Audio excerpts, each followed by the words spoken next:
Kung matatalo si Rodrigo Duterte sa kinakaharap niyang kaso sa ICC, maaaring magkaroon ito ng malalim na epekto sa politika at lipunan sa Pilipinas. Una, mas lalakas ang panawagan para sa hustisya, lalo na mula sa mga pamilya ng biktima ng war on drugs. Posibleng magsilbing president ito para sa pananagutan ng mga opisyal sa mga paglabag sa karapatang pantao.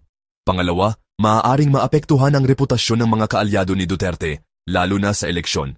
Mabibigyang diin ang isyu ng accountability na maaaring magbago sa political landscape. Pangatlo, maaaring magkaroon ng tensyon sa pagitan ng Pilipinas at ICC, lalo na kung hindi kikilalanin ng pamahalaan ang desisyon.